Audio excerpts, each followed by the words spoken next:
Concretamente yo me enfoqué, claro, en los anarquistas dentro de la colectividad judía. Estos empiezan en 1905, cuando empieza la gran inmigración judía en Argentina.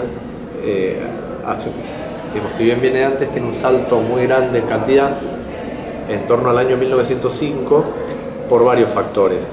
Por un lado, hay pogroms muy importantes en la zona del Imperio Ruso, donde vivían, lo que se llama la reserva, donde vivían los judíos, o sea, en toda la zona de Ucrania, Lituania, Moldavia, en esa época se llamaba Besarabia, Polonia.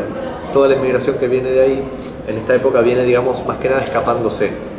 No viene tanto a hacer la América como 2 décadas antes, que decían voy porque hay una gran oportunidad económica para tener una tierra, sino que ya en la primera década del siglo XX estaban cerradas las posibilidades de acceso a la tierra, se había encarecido mucho y estaba monopolizada, por lo tanto no había ya muchas posibilidades de convertirse realmente en un propietario agrícola. Y por otro lado vienen escapándose de los pogroms, de la guerra ruso-japonesa, porque para un judío era mucho peor que para un ruso ir al ejército, por lo que sufría, y luego por el fracaso de la revolución de 1905. Cuando fracasa se desata desde el propio zarismo una ola reaccionaria, xenofóbica, antisemita muy importante, entonces vienen escapándose. Y acá llegan, la mayoría son varones, jóvenes, solteros, y en general también tienen como destino la vida urbana, es decir, que van a mayormente vivir en la ciudad. Y dentro de la ciudad, digamos que casi la mitad tienen un carácter proletario, la otra mitad quizá un carácter de pequeños comerciantes, los famosos puentenings, ¿no? Pero la gran mayoría o la mayoría realmente tenía un carácter obrero, no era una inmigración acomodada en esa época. El pueblo judío era un pueblo muy pobre y oprimido y venía así en esas condiciones. Incluso los que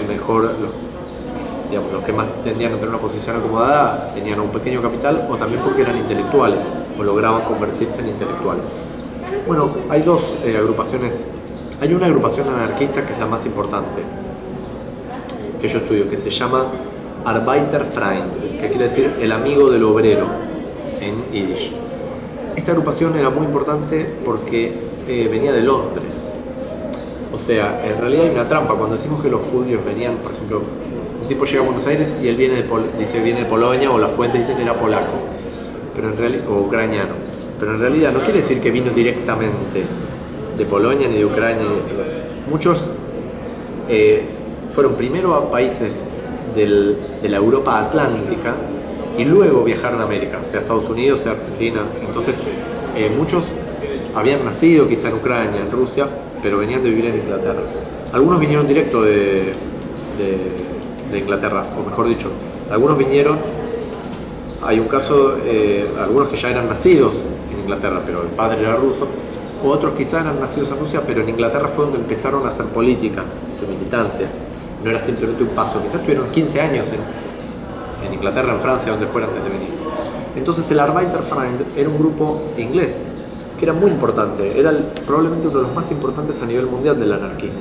Tuvo un dirigente muy importante que era Rudolf Rocker, que es famoso, que era no solo dirigente del anarquismo judío londinense, sino además uno de los máximos dirigentes de la Internacional Anarquista, que la fundaron en 1907. Este grupo masivo realmente en esa época en Londres es la época de oro del anarquismo judío y del anarquismo en general. Un grupo viene en Argentina y forman el grupo acá. Este equipo no. No, el dirigente Rocker no, pero viene un grupo que forman acá el Arbeiterfreund. Y esto existió desde 1905 hasta 1918. Y en todo caso, en el periodo que estudio yo, que es entre 1905 y 1910, o sea, es en esa primera década o el segundo lustro, podríamos decir, el Arbeiterfreund es el más numeroso y el más importante de los grupos anarquistas judíos. Sacan un periódico que llega a tener 8 números. Propio. Un periódico propio de ese grupo, del Arbeiterfreund. Hacen distintas actividades, mítines. Algo interesante es que proveían de oradores en las asambleas gremiales. ¿Qué quiere decir esto? Que en un gremio donde había trabajadores judíos, los anarquistas llevaban a uno del grupo judío, del grupo anarquista judío, para que hable en yiddish para los trabajadores judíos. No sabemos si era que traducían lo que decía otro o daba un discurso él mismo, pero los anarquistas rápidamente, incluso antes que los socialistas, logran superar la traba del idioma, por decirlo de alguna forma. Es decir, ellos buscan y alientan que en todos los idiomas posibles se pueda hacer la propaganda anarquista. Para difundir la idea libertaria, dicen ellos, hay que apelar a todos los recursos, sea en el idioma en que hablen los trabajadores. Entonces sacaban periódicos en italiano, en yiddish, no había ningún problema con eso. Los socialistas fueron más complejos en ese sentido. Trataron siempre de fomentar el castellano y a veces eso les cerró las puertas para aquellos que no aprendían el castellano. Pero acá durante muchas décadas los judíos seguían hablando yiddish, leían diarios en yiddish, acá en Buenos Aires, muchas décadas, hasta los 50, 60, donde ya las generaciones nacidas acá dejaron, pero los otros... ¿Y esos 8 nudos estaban escritos en yiddish? Sí, sacaban periódicos en yiddish acá en Buenos Aires. Sí, totalmente en yiddish. Ese fue el Arbeiterverein.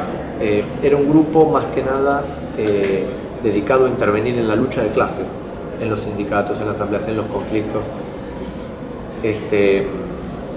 Hacían mítines, participaban del 1 de mayo, formaron con los socialistas y con los demás anarquistas judíos, todos formaron un comité para promover la sindicalización de los trabajadores judíos. Porque, ¿qué pasa? Los trabajadores judíos, en muchos casos, eran simplemente, por ejemplo, no sé, 50 trabajadores judíos en un taller, junto con el resto de italianos, españoles, argentinos. Entonces, estaban afiliados al sindicato de esa actividad. Pero en esa época no había sindicatos como hoy por industria. No. Los sindicatos eran por oficio. Entonces, estaban, digamos, ¿qué pasa? No es que todos necesariamente pertenecieran a un sindicato.